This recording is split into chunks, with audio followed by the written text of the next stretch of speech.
జకర్యా గ్రంథాన్ని మనం వివరించుకొని పోవచ్చున్నాం. చాలా అద్భుతమైనటువంటి అంశం ఇది. మరి ఈ జకర్యా గ్రంథంలో ఉన్నటువంటి అంశాలను మనం ధ్యానిస్తూ ఉండగా మరి ఇందులో కీలక వచనమైనటువంటి జకర్యా గ్రంథంలో ఉన్నటువంటి 1వ అధ్యాయంలో ఉన్నటువంటి 14వ వచనాన్ని మనం చదువుకుని ముందుకు వెళ్దాం. కాబట్టి నాతో మాట్లాడుచున్న దూత నాతో ఇట్లా నీవు ప్రకటన చేయవలసినది ఏమనగా, సైన్యములకు అధిపతియగు యెహోవా సెలవిచ్చుచున్నాడు ఇలాగూ, నేను యెరూషలేము విషయంలోను సియోను విషయంలోను అధికాసక్తి కలిగి ఉన్నాను. ప్రార్థన చేద్దాం. స్తోత్రం దేవా, ఈరోజు ఈ యొక్క జకర్యా గ్రంథాన్ని ధ్యానిస్తూ ఉండగా మాతో మాట్లాడమని, బలపరచమని యేసుక్రీస్తు వారి నామమున ప్రార్థించి నమ్మి పొందుకుని ఉన్నాం తండ్రి, ఆమేన్. ప్రియమైనటువంటి సహోదరి స్నేహితులరా, మరి ఈ చిన్న ప్రవక్తలను బడినటువంటి వాటిలో 11వది ఈ జకర్యా గ్రంథం అనమాట. చిన్న ప్రవక్తలు రాసినటువంటిది ఉంటుంది కదా, చిన్న ప్రవక్తలను బడిన వాటిలో 11వది అనమాట. మరి దీన్ని ఈ గ్రంథకర్త ఏం చేశాడంటే, ఈ బబులోను చెర మరి ఈ బబులోను చెర నుంచి క్రీస్తుకు ముందు మరి 537వ సంవత్సరం తిరిగి వచ్చినటువంటి వారిలో ఒకడనమాట దీన్ని రాసినటువంటి జకర్యా గారు అనమాట. మరి ఈ హగ్గై ప్రవచనాల్లో కూడా 3-4 ప్రవచనాలు ప్రవచించబడక పూర్వము మరి ఒక మాసమునకే ఈ జకర్యా ప్రవచించటం ప్రారంభించాడంటండి ఆయన. ఇతడు మరి యాజకవంశానికి చెందినటువంటి వాడు. నెహెమ్యా 12:16 చూసేస్తే వెళ్తుంది మనకి. మరి సైన్యములకు అధిపతియగు యెహోవా తట్టుకు జనులు పరిపూర్ణంగా తిరగవలసిందని చెప్పి హెచ్చరిస్తూ మరి ఆ హెచ్చరించి నిమిత్తమే ఇతను తన పనిని ప్రారంభించాడంట. 1వ అధ్యాయం 1-6 వచనాలు మనకి చదివితే తెలుస్తుంది అనమాట. అసలు ఈ జకర్యా అనే పేరుకి అర్థం ఏంటంటే, యెహోవా జ్ఞాపకం చేసుకునేవాడు. రాసుకునే వాళ్ళు రాసుకోండి. జకర్యా అనే పేరుకి అర్థం ఏంటంటే, యెహోవా జ్ఞాపకం చేసుకునేవాడు లేదా యెహోవా స్మరించును. కొంచెం సాంస్క్రిట్ పరంగా అట్లా లాంగ్వేజ్ పరంగా చెప్పాలంటే యెహోవా స్మరించును. మరి రాసుకునే వాళ్ళు రాసుకుంటారని చెప్పి నేను కొంచెం స్లో చెప్తున్నాను. యెహోవా స్మరించును. ఇతని తండ్రి పేరు ఏంటంటే బెరక్యా. 1వ అధ్యాయం 1-7 వచనాలు చూడవచ్చు మీరు, బెరక్యా. మరి ఈ పేరుకి అర్థం ఏంటంటే, యెహోవా ఆశీర్వదించినవాడు. గమనించి రాసుకోండి ఇవన్నీ కూడా. బెరక్యా అంటే ఏంటంటే యెహోవా ఆశీర్వదించినవాడు. మరి జకర్యా తండ్రి ఇద్దో అనగా నిర్ణీత కాలము. హల్లెలూయా, దేవునికి స్తోత్రం కలుగును గాక. ప్రియులరా, జకర్యా తండ్రేమో బెరక్యా తండ్రేమో ఇద్దో అంటేమో నిర్ణీత కాలం. అంటే జకర్యా తాత ఎవరు? ఇద్దో. ఈలో అవుతుంది ఈ అది మాట. ఇద్దో అంటే నిర్ణీత కాలం అని అర్థం అనమాట. అంటే అలంకరింపబడినటువంటి వాడు అని చెప్పి మనకి మీరు మొదటి రాజుల గ్రంథం 4వ అధ్యాయం 14వ వచనం, మరి 2వ దినవృత్తాంతాలు 9వ అధ్యాయం 29వ వచనంలో మీరు చూడొచ్చు అనమాట. ఈ బబులోను చెరలో నుండి స్వదేశానికి వచ్చినటువంటి దేవుని ప్రజలకు ఈ 3 పేర్లు మరి అర్థం ఎంతో ఆసక్తి గొలుపుతుంది అనమాట. ఈ 3 పేర్లకు ఉన్నటువంటి అర్థం చెరలోని స్వదేశానికి వచ్చినటువంటి వాళ్ళందరూ కూడా ఎంతో ఆసక్తి కల్పిస్తూ ఉంటుంది అంట. ఏంటంటే యెహోవా స్మరణ తెచ్చుకున్నాడు, యెహోవా జ్ఞాపకం చేసుకున్నాడు, యెహోవా ఆశీర్వదించాడు, నిర్ణీత కాలం. ఇవన్నీ కూడా నిర్ణీత కాలం మమ్మల్ని జ్ఞాపకం చేసుకుని ఆశీర్వదించాడు అనేటువంటి అర్థం వస్తుంది మాట ఇదంతా కూడాను. మరి ఆ 3 పేర్లు కూడా వాళ్ళకి ఎంతో ఆసక్తి అనిపిస్తుంది అనమాట. కాబట్టి దేవుని నిర్ణయ కాలము, దేవుని దీవెన, దేవుడు తన ప్రజలను మర్చిపోలేదు, జ్ఞాపకం ఉంచుకున్నాడు. దేవునికి స్తోత్రం కలుగును గాక. హల్లెలూయా. మరి పాత నిబంధనలో జకర్యా అనే పేరు కలిగినటువంటి వారు ఇంచుమించు 28 మంది ఉన్నారంటండి. పిల్లలు రాసుకోవాలి మీరంతా, ఎందుకంటే జకర్యా అనగానే ఒకరే గుర్తవుతారు మనకి. పాత నిబంధనలోనే ఇంచుమించు 28 మంది ఉన్నారంట. మీకు మత్తయి సువార్త 23:35 చూసినట్లయితే అక్కడ ఒక జకర్యా గారు గురించి మనకు ఉంటుంది. అక్కడ పేర్కొనబడినటువంటి జకర్యా గారు ఇతడు అనమాట. మత్తయి సువార్త 23:38 వచనంలో పేర్కొనబడినటువంటి జకర్యా గారు ఎవరంటే ఈ జకర్యా గారు అనమాట. మరి ఈ నీతిమంతుడైనటువంటి హేబేలు రక్తం మొదలుకొని బలిపీఠమునకు మరి ఈ దేవాలయం ఈ జకర్యా హత్య గావించబడినటువంటి నీతిమంతుడు అనమాట. హల్లెలూయా, దేవునికి స్తోత్రం. హల్లెలూయా. ప్రియమైనటువంటి సహోదరి స్నేహితులారా, మరి దయచేసి గమనించాలి. ఈ జకర్యా గారు హత్య గావించబడినటువంటి నీతిమంతుడు అంటండి, హతసాక్షి అనమాట ఈయన. ఈ జకర్యా యాజకుడు, ప్రవక్త. మనకి నెహెమ్యా గ్రంథం 12:4 చూసినట్లయితే మరి జకర్యా గ్రంథం 12:4 మరి ఇతని పేరు అక్కడ మనకి కనిపిస్తూ ఉంటుంది అనమాట. మరి యాజకుల కుటుంబంలో మరి చూడండి, మీరు నెహెమ్యా గ్రంథం ఒకసారి చూద్దాం, మనం మీకు చూపిస్తాను నేను.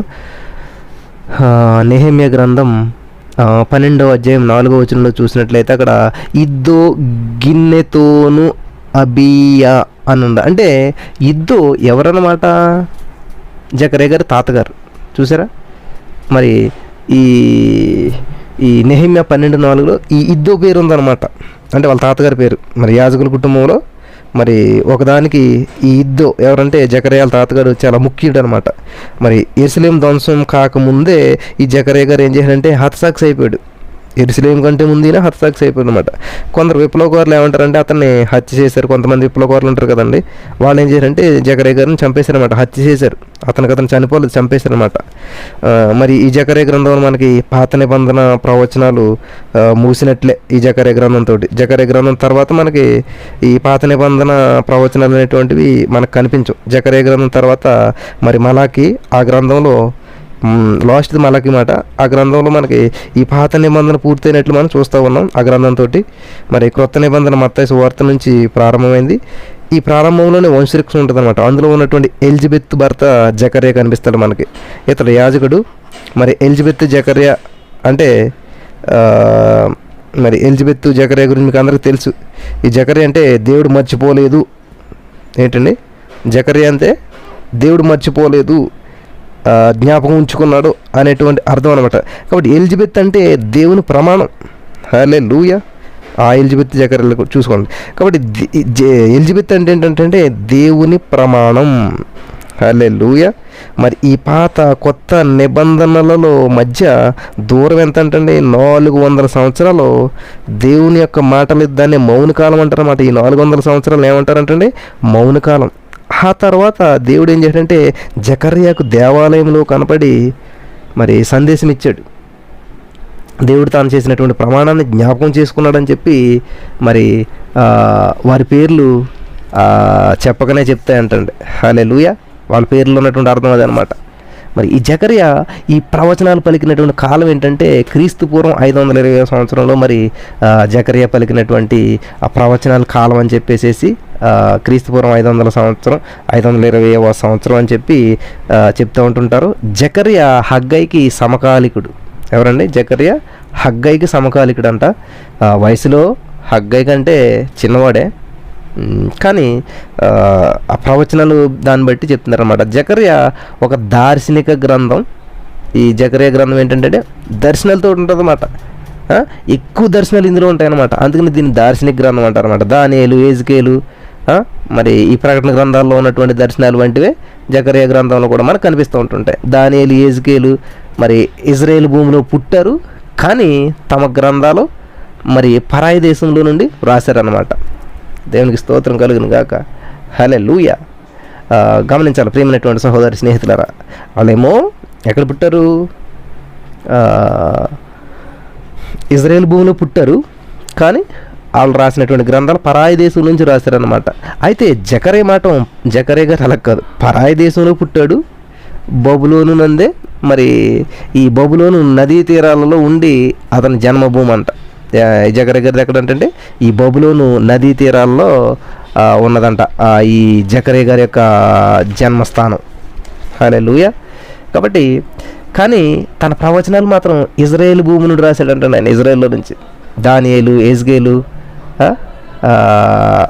వాళ్ళే కదంటండి. ప్రకటన గ్రంథం రాసినటువంటి యోహాను కూడా ఈ పద్మాసు ప్రవాసంలో మరి ఆ గ్రంథాన్ని రాశాడైనా, మనకందరికీ తెలిసి యోహాను గారు.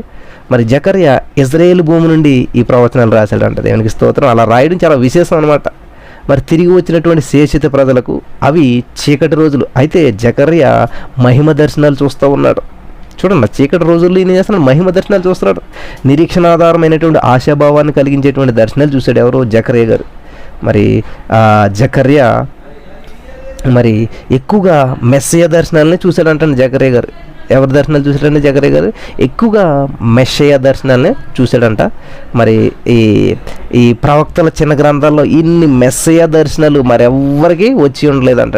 ఈ చిన్న గ్రంథాల్లో మెస్సయ్య అంటే దేవుడు, యేసుక్రీస్తు ప్రభు వరకు గురించి వచ్చినటువంటి దర్శనాలు, జకర్యాకు వచ్చినటువంటి దర్శనాలు ఇంకెవరికి చిన్న గ్రంథాల్లో రాలేదంట. జకర్యా, హగ్గై వీళ్ళంతా కూడా ఒకే కాలంలో సేవ చేసినప్పటికీ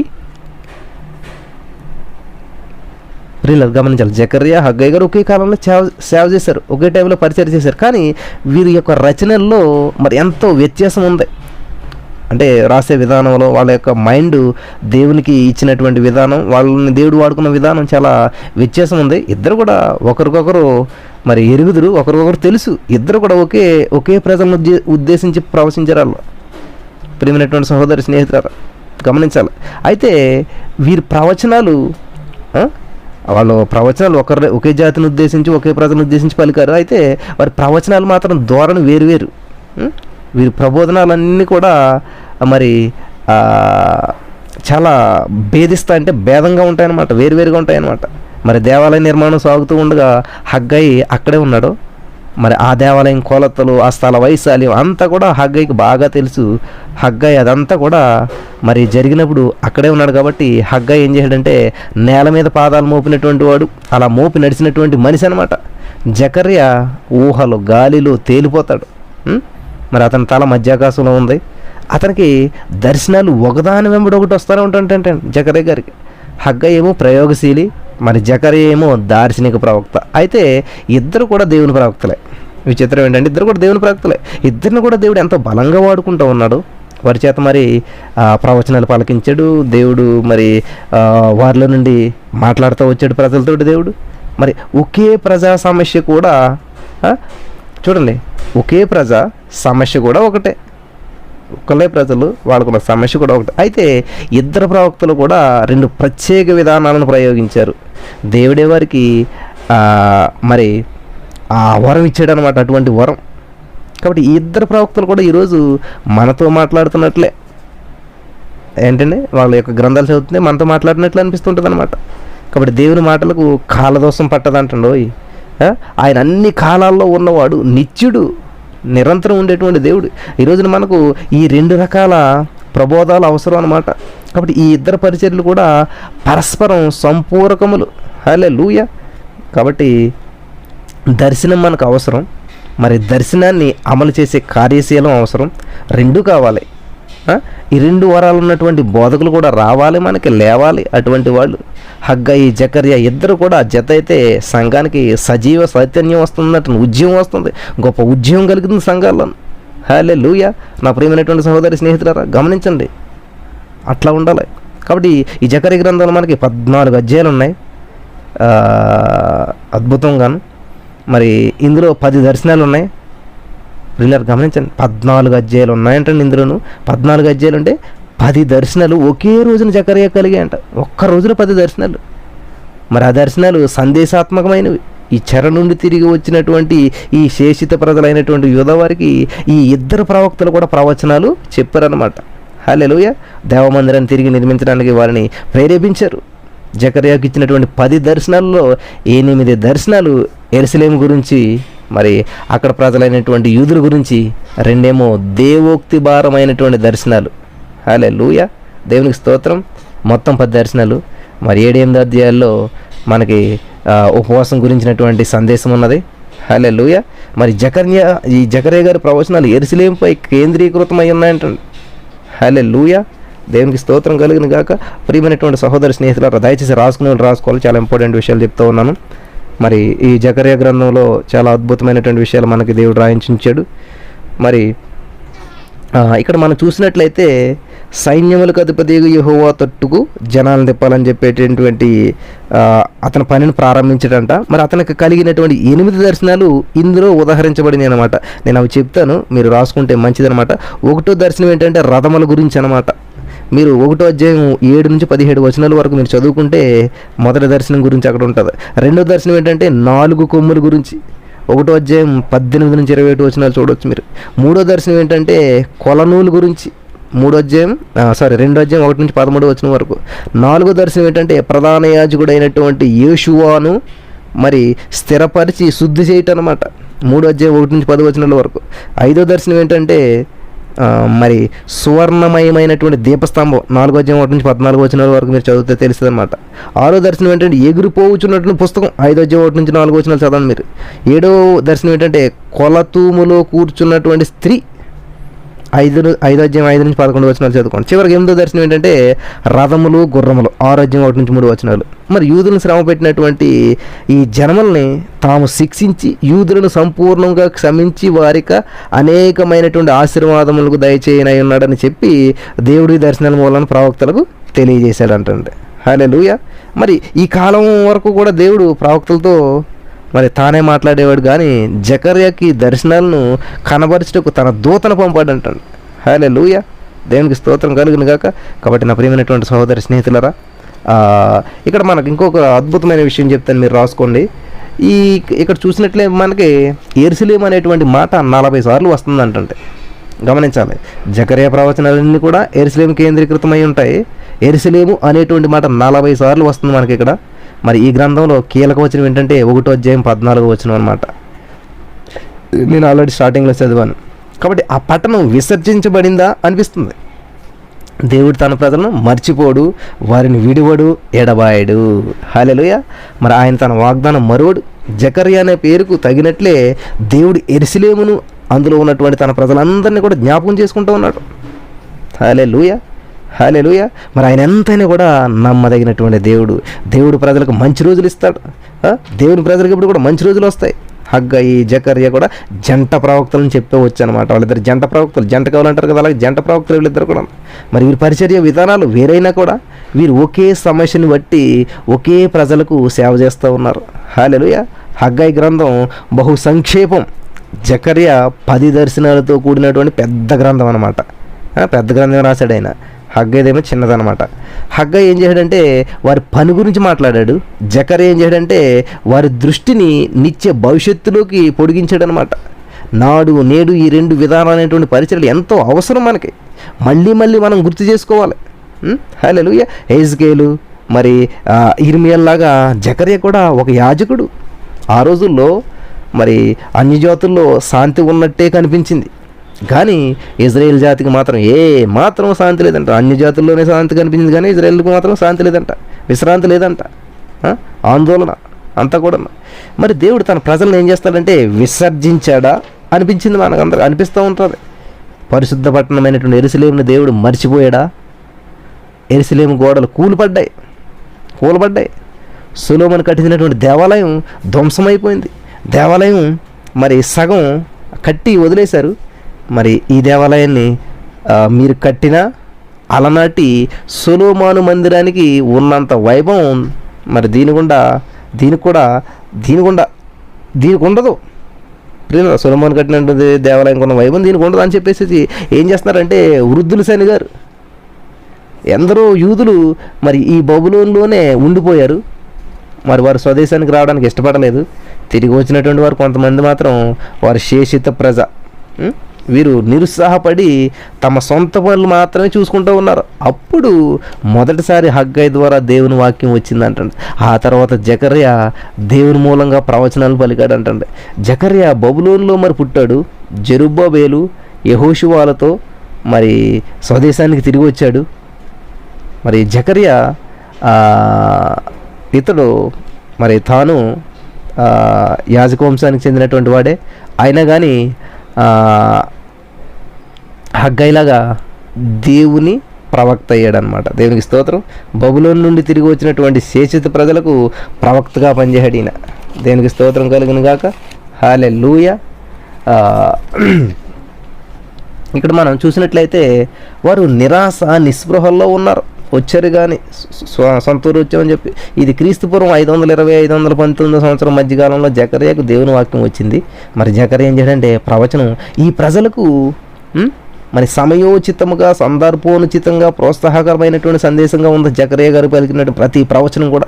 జకర్యా గ్రంథానికి చరిత్ర నేపథ్యం ఎజ్రా గ్రంథంలో ఉందంటే ఏంటంటే జకర్యా యొక్క ఆ గ్రంథానికి చరిత్ర నేపథ్యం ఎక్కడ ఉందంటే ఎజ్రా గ్రంథంలో ఉందంట. మరి ఎజ్రా గ్రంథం కూడా చెర తరువాత గ్రంథమే. యూదులు బబులోను చెరలోనికి పోయిన తర్వాత వ్రాయబడినటువంటి గ్రంథం అనమాట. మరి ఎజ్రా బబులోను అంటే కల్దీయ దేశం, ప్రజలు గమనించాలి. చూడండి, చెరలోనికి పోయిన తర్వాత రాసిన గ్రంథం ఎజ్రా అనమాట. మరి ఈ బబులోను అంటే ఏంటంటే కల్దీయ దేశం. యెరూషలేముకు మరి యూదులు రావడం ఎజ్రా గ్రంథంలో రాసి ఉంది. కోరేసు పారసిక రాజు, ఇతని శాసనాన్ని బట్టి యూదులకు విడుదల కలిగింది. మరి బబులోను లో ఉన్నటువంటి ఆ యోధాను మరి జయించింది. ఈ బబులోను ఆ యోధాను జయించింది. ఆ తర్వాత ఏమైందంటే మాదీ పారసీకం మరి బబులోనును ఓడించింది. మరి ఎజ్రా గ్రంథంలో మనకి జకర్యా గ్రంథంలో కూడా దేవాలయమే ముఖ్యాంశంగా మనకి చూస్తూ ఉంటుంటాం. ఎజ్రా గ్రంథంలో జకర్యా గ్రంథంలో కూడా ఆ రెండిట్లో కూడా దేవాలయం మనకు ముఖ్యాంశంగా కనిపిస్తూ ఉంటుంటుంది. నెహెమ్యా గ్రంథం కూడా దేవాలయం గురించే. మరి ఈ గ్రంథాన్ని 2 భాగాలుగా చేయవచ్చు. జకర్యా గ్రంథాన్ని మనం మొదటి భాగం ఏంటంటే మొదటి 8 అధ్యాయాలు 1 నుంచి 8 అధ్యాయం వరకు, మరి అలాగే రెండోది ఏంటంటే 9 నుంచి 14 అధ్యాయం వరకు. మరి ఆ యెహోవా వాక్కు జకర్యాకు ప్రత్యక్షమై సెలవిచ్చినది ఏమనగా అంటూ పదే పదే చెప్పబడతా ఉందన్నమాట. ఈ జకర్యా గ్రంథం ఏముంటుందంటే యెహోవా వాక్కు జకర్యాకు ప్రత్యక్షమై సెలవిచ్చింది ఏమనగా అనే ఉంటుందన్నమాట ఇప్పుడు ఎక్కువ. మరి ఇది దేవుని వాక్కు ప్రత్యక్షమైనటువంటి సమయం అనమాట. హల్లెలూయా, దేవునికి స్తోత్రం కలుగును గాక. చూడండి, ఇది దేవుని వాక్కు ప్రత్యక్షం. మరి సైన్యములకు అధిపతి యెహోవా నీవేమి చూస్తున్నావు అని చెప్పి దేవుడు అడుగుతాడనమాట. ఎవరిని? జకర్యాని. యెహోవా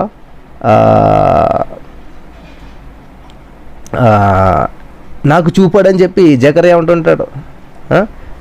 గమనించాలి, ప్రతిదీ యెహోవా నాకు చూపాడు అని చెప్పి ఆయన అంటుంటాడు అనమాట జకర్యా గారు.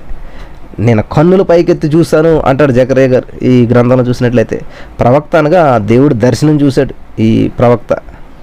మరి జకర్యా చూశాడు. ఇది దార్శనిక గ్రంథం, దర్శనాలతో కూడినటువంటి గ్రంథం అనమాట. దేవుని వాక్యం ఎల్లప్పుడూ కూడా మరి దర్శనాత్మకమే. హల్లెలూయా. కాబట్టి నీవు తిరిగి రా, దేవుని ఆలయం మరి జాతులు యూదులు ప్రియులారా మరి యెరూషలేము నేను మీ మధ్య ఉంటాను అని చెప్తా ఉన్నాడు దేవుడు. దేవునికి స్తోత్రం కలుగును గాక. హల్లెలూయా. నేను మీ మధ్యన ఉంటాను అనే మాటలు ఈ గ్రంథంలో మనకి మరలా మనకి ఎదురవుతూ ఉంటుంటాయి అన్నమాట. హల్లెలూయా, దేవునికి స్తోత్రం. గమనించండి, సందర్భాన్ని గుర్తించండి. ప్రభు రాకడ 770 సంవత్సరాల చెర. గమనించాలి ఏంటండి, ఈ ప్రభు రాకడ 70 సంవత్సరాల చెర. ఈ మాటలు ఎక్కడ తటస్థపడతాయో గుర్తించుకోవాలన్నమాట. ప్రియులారా, మరి మెస్సయ్య మొదటి రాకడ, రెండో రాకడ ఈ గ్రంథంలో మనకి ప్రస్తావించబడ్డాయి. మరి యెరూషలేము ఇజ్రాయేల్ జాతి ప్రపంచ మరి జాతుల భౌతవ్యం అనేటువంటిది ఈ గ్రంథంలో మనకి పేర్కొనబడ్డాయి. మరి సైన్యములకు అధిపతి అయినటువంటి యెహోవా ఇది దేవుని దేవాలయంలో ఒకటనమాట. దేవుడికి ఉన్నటువంటి నామధేయాల్లో ఒకటనమాట. ఇది ఏది? సైన్యములకు అధిపతియగు యెహోవా సాబోత్ అదనమాట. సైన్యములకు అధిపతి అయినటువంటి యెహోవా ఇది దేవుని నామధేయాల్లో ఒకటనమాట. మరి యెహోవా సాబోత్ పాత నిబంధనలో మనందరికీ కూడా మనకి మరి చిరపరిచితమైనటువంటి నామం అది. ఈ గ్రంథం రెండో భాగంలో అనగా 9 నుంచి 14 అధ్యాయం వరకు మనం యెహోవా దినం ప్రస్తావన అనేటువంటి వస్తూ ఉంటుంటుంది. మరి ఆయన రాజులకు రాజు, ప్రభులకు ప్రభు. మరి దేవుని వాక్యము భారము అని చెప్పబడింది. హల్లెలూయా. 14వ అధ్యాయంలో మరి పర్ణశాల పండుగ గురించి ఉన్నది. ప్రియులరా, వింటున్నారు కదా అంతగానో జాగ్రత్తగాను దేవుని వాక్యాన్ని? దయచేసి కొంచెం శ్రద్ధగా వినాలి. దేవుడు సార్వభౌమాధికారం కలిగినటువంటి వాడు. దేవుడు హల్లెలూయా, సార్వభౌముడు. మరి లోకంలోని జాతులన్నిటికీ కూడా యెహోవాయే ప్రభువు, రారాజు. హల్లెలూయా, దేవునికి స్తోత్రం. మరి జరగబోయేటువంటి చరిత్రను ప్రవక్తలు ముందుగానే చెప్పారంటండి. హల్లెలూయా, దేవునికి స్తోత్రం కలిగిన గాక. మరి దేవుని సంకల్పం తప్పక సిద్ధిస్తూ ఉంది. జాతులన్నిటికీ కూడా ఆయన ప్రభువు. అయితే నీకు నీ జీవితానికి ఆయన ప్రభువా కాదా? జాతులన్నింటికి ప్రభు, అన్నింటికి ప్రభువే. కానీ మన జీవితానికి ఆయన ప్రభువేనా? మరి దేవుడు చెప్పింది మనం వింటున్నామా? దారి తప్పినటువంటి వారందరూ కూడా ఆయన వద్దకు తిరిగి రావాలి. జకర్యా గ్రంథం 4:6-7 వచనాలు మనం చూడవచ్చు. మన జీవితాలకు మరి వ్యక్తిగతంగా అన్వయించుకోవాలంటాం ఆ వాక్యాన్ని. హల్లెలూయా. ప్రియమైనటువంటి సహోదరి స్నేహితులారు చూడండి, ఒకసారి చూద్దాం అది వాక్యం. జకర్యా గ్రంథం 4:6-7 వచనాలు మనం చూసినట్లయితే అక్కడ దేవుని వాక్యం సెలవిస్తుందంటే, హల్లెలూయా, థ్యాంక్ యూ జీసస్, హల్లెలూయా. 6-7 వచనాల్లో అప్పుడు అతడు నాతో ఇట్లా నేను జెరుబ్బాబేలు, నాకు ప్రత్యక్షమగు యెహోవాకి ఇదే శక్తి చేతనైన బలం చేతనైన కాదు కానీ ఆత్మదేరి జరుని సైన్యం గతిపతి యెహోవా సెలవిచ్చిన గొప్ప పర్వతమా, జెరుబ్బాబేలును అడ్డగించుటకు నీవు ఏ మాత్రము దానవు, నీవు చదును భూమిని అవుదువు. కృప కలుగును గాక అని జనులు కేకవేగా అతడు పైరాయి తీసుకుని పెట్టించును. హల్లెలూయా. మరి గతంలో జరిగింది చరిత్రే కాదు. హల్లెలూయా. ఈరోజు మనకు అది వ్యక్తిగతంగా గొప్ప పాఠం అన్నమాట. పాఠం నేర్చుకోవాలి. హల్లెలూయా. మరి బ్రతుకును మార్చుకోవాలి పాఠం నేర్చుకుని. యేసు రాకడ భావన మనలను పవిత్రీకరించేటువంటి నిరీక్షణ అన్నమాట. యోహాను సువార్త 3:2 వచనాలు మనం చూసినట్లయితే, జకర్యా గ్రంథం 1:16 వచనంలో దేవుడు యెరూషలేము మీద శిల్పకారులు నూలు లాగుతారని చెప్పేసి ఇదే సైన్యములకు అధిపతి యెహోవా వాక్కు. మరి ఇజ్రాయేల్ చరిత్ర మరి ఆరోహణ క్రమంలో ఏమైపోతుందంటే కిందకి దిగజారిపోతూ ఉందన్నమాట. దేవుని మాట వినకుండా ఏం చేస్తున్నారంటే, అలా వినకపోవడం వల్ల జాతి అంతా నష్టపోయింది. దానికి ఫలితంగా ఈ బబులోని చెరలోనికి పోతుందన్నమాట అదంతా ఇజ్రాయేల్ జాతి. కాబట్టి వారు దేవునికి దూరం అయిపోయారు. దేవుని ప్రజలై ఉండి మరి ఈ వాళ్ళు తమ మహోజ్వల భవిష్యత్తును చేతిలో పాడు చేసుకుంటూ ఉన్నారు. అవిధేయత వల్ల మరి అగచాట్లు కొని తెచ్చుకున్నారంటే వాళ్ళు. చెరలో ఉండగా మరి ఇజ్రాయేల్కు మరి ఆశాకిరణం కనిపించింది. పారసిక రాజు కోరేసు గారు ఏం చేసినట్టు ఆయన అధికారంలోకి వచ్చిన తర్వాత వచ్చాడు. యూదులందరూ కూడా తమ సొంత దేశాలకు తిరిగి వెళ్ళడానికి అనుమతించాడు. వారు వెళ్ళి మరి స్వేచ్ఛగా తమ దేవాలయాన్ని మరి యెరూషలేములో పునర్నిర్మించుకోవచ్చు అని చెప్పాడు. కొందరు ఏం చేశారంటే తమ సొంత దేశానికి మరి సుదీర్ఘ ప్రయాణం సమకట్టారు. మరి వినడమే కానీ వారిలో చాలామంది తమ దేశము ఎలాంటిదో ఎరుగరు. ఓహో మా దేశం ఇదాన్ని విన్నారు కానీ వాళ్ళకి ఎలాంటిదో తెలియదు. ఎందుకంటే ఇక్కడే పుట్టి పెరుగు చాలామంది. కాబట్టి ఈ దేవుని మందిరం కట్టడమే కాదు కానీ తమ జాతిని అధోగతి పాలు చేసినటువంటి దేవ వ్యతిరేక ధోరణిని మాని దానివల్ల వచ్చినటువంటి శిక్షను తప్పించుకోగోరారు అనమాట వీళ్ళంతా కూడా. అయితే ఏం జరిగింది? యెరూషలేములో వారికి మిగిలిందేంటి? పంటలు లేవు, జనం లేరు, భోజనం లేదు, అంతా కరువు. గమనించారు ప్రియులారా? ధ్వంసం అయిపోయినటువంటి దేవాలయాలు, ఆ దేవాలయ శిథిలాలపై ఈ బలిపీఠం అనేటువంటిది నిర్మించారు. వారి నిరుత్సాహం ఆవరించిందనమాట, ఆవేశించింది. తమకు నిలువ నీడ లేదు, కొంపగోడు లేదు అంటుంటారు కదండి. కొంపగోడు లేదు, మరి బాధపడాల్సినటువంటి పరిస్థితి ఏర్పడింది. అన్యులు వచ్చి నానా మాటలు అంటున్నారంటండి. యూదులు నిరుత్సాహపడ్డారు అన్యులు అలా మాట్లాడేసరికి. ప్రియులారా గమనించాలి. మరి ఇంకొక 5 నిమిషాల్లో ముగిస్తాను నేను. మరి ఆలయ నిర్మాణం బంద్ అన్నారు ఆలోచి. వారికి భవిష్యత్ అంతా కూడా అంధకార బంధం అయిపోయింది, కనిపించింది. అలాగా 20 సంవత్సరాలు మరి పరమాత్ముడు లేకుండా, ప్రియులారా 20 సంవత్సరాలు మరమ్మత్తు అంటే ఏంటంటే రిపేర్ ఏమీ లేకుండా మరి నిర్మాణం అసంపూర్ణమై అలాగే ఉండిపోయింది.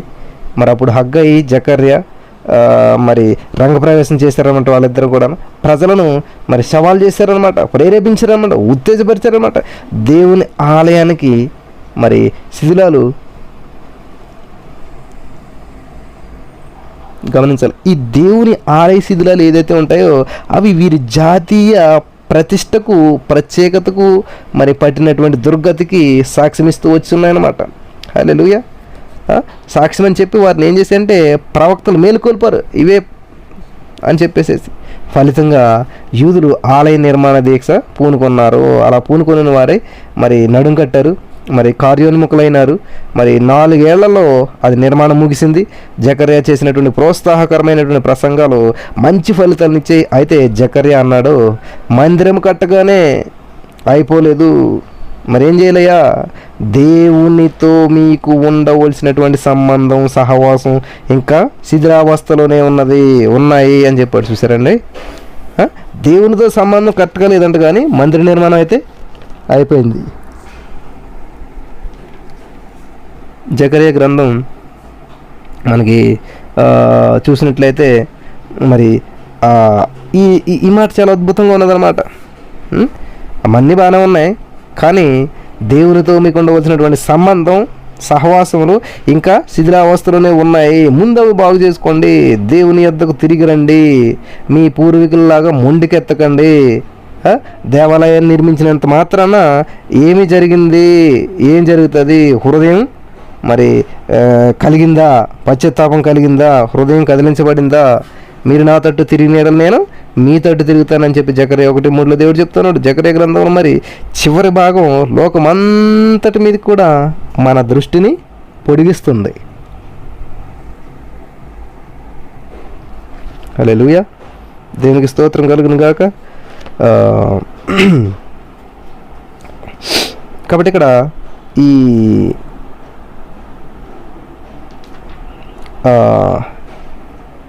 మరి చాలామంది మరి ఈ సేవకులైనటువంటి వారు మరి ఈ కాల్దీకులైనటువంటి వారు మరి వచ్చినటువంటి వీళ్ళు మరి ఇజ్రాయేల్ ప్రజలు ఎవరైతే శేషిత ప్రజలు కాదు, అలా వచ్చిన వాళ్ళు మరి ఈ లోకంలో ఉన్నటువంటి జాతులన్నిటికీ కూడా భౌతవ్యం మీద మరి మీ మీద ఆధారపడి ఉంది, మీరేం ఆర్డినరీ కాదు అని చెప్పి దేవుడు సంకల్పంలో మీరే కాదు సమస్త జాతులను కూడా ఉన్నాయని చెప్పి దేవుడు చెప్తున్నాడు అని ప్రవక్త వివరించాడు అనమాట. దేవుడు ప్రవక్త ద్వారా పలికిస్తూ ఉన్నాడు. కాబట్టి దేవుని చిత్త ప్రకారమైనటువంటి మరి ఈ దయా సంకల్పము ఒకటే మరి ఇజ్రాయేలీలకే, ఆ ఒక్క ఇజ్రాయేల్ జాతికే పరిమితం కాదంటండి. అది సార్వత్రికం, సార్వజనీకం, విశ్వవ్యాప్తం. మరి జకర్యా దర్శనాల్లో ఉన్నటువంటి సందేశం ఇదే అనమాట. మరి మానవతా చరిత్రలో దేవుడు పనిచేస్తూ ఉన్నాడు. మరి చరిత్రకు ప్రభువు ఎవరంటే యేసుక్రీస్తు ప్రభువే. ఆయన వ్రేలి కదలిక చెప్పిన చరిత్ర నడుస్తూ ఉన్నది. మరి ఇజ్రాయేల్ చరిత్రకే దేవుని చిత్తం పరిమితం కాదు. మరి జకర్యా ప్రవచనాలు మరి కొత్త నిబంధనలో మనకి క్రీస్తు జీవితంలో మరి ఆయన సంఘ జీవితంలో ఎలా నెరవేర్చబడ్డాయో మరి ఈ పరిశోధించేటువంటి వారికి చాలా ఆశ్చర్యం కలుగుతుందంటే జకర్యా గ్రంథం 5:2 మీరు చూడవచ్చు అనమాట. దర్శనం చూడండి, దర్శనం మరి ఆ దర్శనాన్ని మనం చూడాలంటే హల్లెలూయా. జకర్యాకు వచ్చినటువంటి దర్శనం ఒక మచ్చుకగా చూడాలి మనం అంట. జకర్యా గ్రంథం 5:2 మనం చూసినట్లయితే ఆ జకర్యాకు వచ్చినటువంటి దర్శనం మచ్చుకు మనం చూసినట్లయితే అక్కడ చాలా అద్భుతమైనటువంటి విషయాలు మనకు కనిపిస్తూ ఉంటుంటాయి. హల్లెలూయా, దేవునికి స్తోత్రం కలుగును గాక. జకర్యా గ్రంథం 5:2 చదువుకోండి మీరు. అక్కడ దర్శనం మచ్చుకు మనం చూసినట్లయితే ఈ గ్రంథం దేవుని ధర్మశాస్త్రము, ఈ గ్రంథం పాపానికి తీర్పు తీరుస్తుంది, ఈ పుస్తకం మూయబడలేదు, అందరూ చదవగలిగేటట్లు ఎగిరిపోతుంది. దేవుని మరి ఈ ఈ యొక్క పతాకము అనమాట. అది ప్రియులు గమనించాలి, ఈ దేవుని పతాకమై అందరికీ కూడా కనిపిస్తూ ఉందన్నమాట. ఇది యాజకులకే కాదంటున్నా, అందరికీ కూడా సార్వత్రిక సువార్త. ఆ ఎగిరిపోవచ్చిన పుస్తకం ఏంటండి అని మనం ఆలోచన చేసినట్లయితే మీరు ఈ జకర్యా గ్రంథంలోనే చూద్దాం. హల్లెలూయా. జకర్యా గ్రంథంలోనే 5:2 మనం చూసినట్లయితే నీకేమి కనబడుచున్నదని అతడు నన్ను అడుగగా నేను 20 మూరల నిడివియు 10 మూరల వెడల్పును గల ఎగిరిపోవు పుస్తకం ఒకటి నాకు కనబడుచున్నదంటిని. అదండి ప్రియులారా, చూసారా? కాబట్టి దర్శనంలో దేవుడు చెప్తున్నటువంటి మాట ఏంటంటే పాపానికి మరి ఈ గ్రంథము దేవుని ధర్మశాస్త్రం, ఈ గ్రంథం పాపానికి తీర్పు తీర్చినట్లు ఈ పుస్తకం మరి మూయబడలేదంటండి. ఈ పుస్తకం హల్లెలూయా అందరూ చదవగలిగేటట్లు ఎగిరిపోతూనే ఉన్నదంటండి ఈ పుస్తకం. మరి దేవుని పతాకమై కనిపిస్తుందంటండి. ఇది యాజకులకే కాదు, అందరికీ సార్వత్రిక సువార్త అనమాట. ఈ విధంగా జకర్యా గ్రంథం ద్వారా దేవుడు మనతో మాట్లాడుతున్నారు. మరి చాలా అమూల్యమైన విషయాలు మీరు తెలుసుకున్నారని చెప్పి మేము సంతోషపడుతూ ఉన్నాం. మరి 10 దర్శనాలు వచ్చి అందులో 8 దర్శనం ఎరుసలేం గురించి ఉన్నది. ఎరుసలేం అనేటువంటి మాట ఎన్నిసార్లు ఉన్నది, జకర్యా అనేటువంటి వ్యక్తులు ఇంచుమించు 25 మంది వరకు ఉన్నది. ఇవన్నీ కూడా మీరు ఒక నోట్స్ రాసుకుంటూ ఈ వాక్యాన్ని అంతా మరలా విన్నట్లయితే ప్రభువులో బలపడతారు. దేవుని కృప మీకు తోడుగా ఉండను గాక. స్తోత్రం. విత్తబడిన వాక్యం వ్యర్థం కూడా ప్రతి హృదయంలో నాటుబడి ఫలించి అభివృద్ధి చెందించమని యేసు నామములో ప్రార్థించి నమ్మి పొందుకున్నాం తండ్రి. ఆమేన్.